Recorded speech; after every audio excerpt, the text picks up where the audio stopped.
বিভিন্ন সময়ে জিসান মিয়া মেয়েটিকে বিয়ের প্রলোভন দেখিয়ে একাধিকবার দর্শন করলে মেয়েটি অন্তঃসত্ত্বা হয়ে পড়ে। এক পর্যায়ে জিসান মিয়া প্রধান ভিকটিম মেয়েটিকে জোরপূর্বক ভ্রূণ নষ্ট করার জন্য চাপ সৃষ্টি করতে থাকে। আমি দলের নাম নিতাম না, যেহেতু এটা বিষয়ে কিছু ক্লেম করা হয়েছে সেই জন্য দিচ্ছি। বাংলাদেশ ছাত্র শিবিরের কেন্দ্রীয় সহকারী আন্তর্জাতিক বিষয়ক সম্পাদক মোহাম্মদ জিসান মিয়া প্রধানের ঘটনার সংক্ষিপ্ত বিবরণ।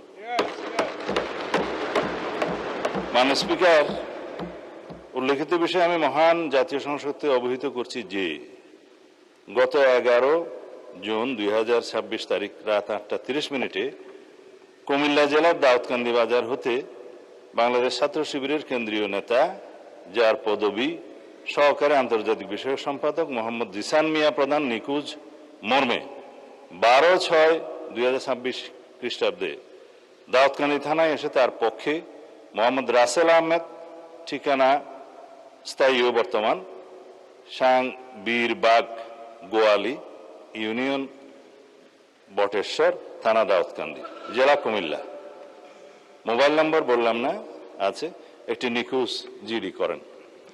নিখোঁজ জিডির প্রেক্ষিতে তাকে উদ্ধারের নিমিত্তে কুমিল্লা জেলা পুলিশের একাধিক টিম মাঠে নামে উদ্ধার কাজে তৎপর হয়। অনুসন্ধানকালীন প্রথমত নিখোঁজ ব্যক্তির আপন চাচাতো ভাই সজীব হাসানের মাধ্যমে জানা যায় গত 5-6 মাস পূর্বে ফেসবুকের মাধ্যমে জনৈক একজন নারীর সাথে মোহাম্মদ জিসান মিয়া প্রধানের পরিচয়ের সূত্র ধরে তাদের মধ্যে মোবাইল ফোনে কথাবার্তা শুরু হয় এবং প্রেমের সম্পর্ক গড়ে ওঠে। মাননীয় স্পিকার, কুমিল্লা জেলা পুলিশের তথ্য মতে বিভিন্ন সময়ে জিসান মিয়া মেয়েটিকে বিয়ের প্রলোভন দেখিয়ে একাধিকবার দর্শন করলে মেয়েটি অন্তঃসত্ত্বা হয়ে পড়ে। এক পর্যায়ে জিসান মিয়া প্রধান ভিকটিম মেয়েটিকে জোরপূর্বক ভ্রূণ নষ্ট করার জন্য চাপ সৃষ্টি করতে থাকে এবং ভ্রূণ নষ্ট না করলে ভিকটিমকে মেরে ফেলার হুমকি প্রদান করে।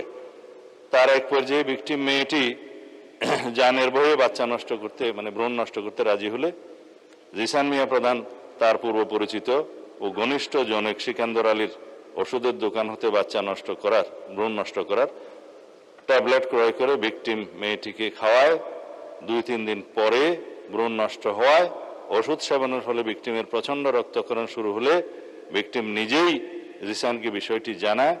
তখন জিসান তার আপন চাচাতো ভাই সজীবের মাধ্যমে পুনরায় একই ফার্মেসি হতে ওষুধ সংগ্রহ করে ভিকটিমের বাড়িতে পৌঁছে দেয়। ওষুধ সেবনের পর রক্তক্ষরণ বন্ধ হলে ভিকটিম জিসানকে বিয়ের জন্য চাপ সৃষ্টি করে। এক পর্যায়ে জিসান 12 জুন তারিখে রোজ শুক্রবার বিয়ে করতে সম্মতি জ্ঞাপন করে, কিন্তু গত 11 জুন তারিখ রাত 8:30 বিয়ে না করার টালবাহানায় জিসান নিজেই আত্মগোপন করে তার চাচাতো ভাই মোহাম্মদ রাসেল আহমদের মাধ্যমে দাউদকান্দি থানায় একটি নিখোঁজ জিডি করেন। নিখোঁজ জিডির অনুসন্ধানকালীন কুমিল্লা জেলার লাকসাম থানা এলাকায় স্থানীয় লোকজন ও লাকসাম থানা পুলিশের মাধ্যমে আত্মগোপনে থাকা জিসান মিয়া প্রধানকে উদ্ধার করা হয়। ভিকটিম মেয়েটিকে থানায় হাজির হয়ে মোহাম্মদ জিসান মিয়াকে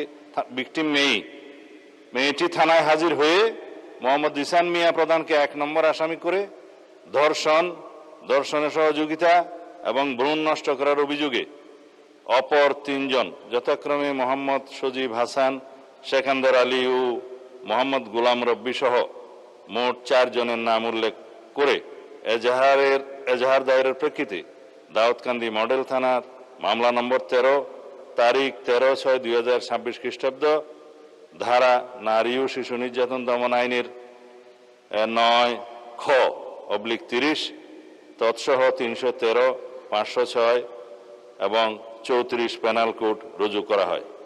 গত 13/6/2026 তারিখে এই অভিযুক্ত সজীব হাসান ও সিকান্দর আলী তাদেরকে গ্রেফতার করা হয়।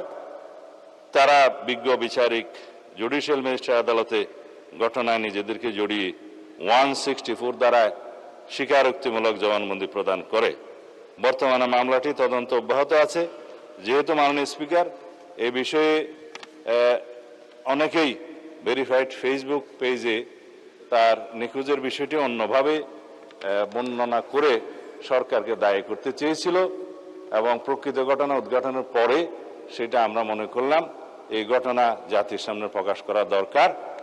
আমি এই মহান জাতীয় সংসদের মাধ্যমে এটা প্রকাশ করলাম। ধন্যবাদ মাননীয় স্পিকার।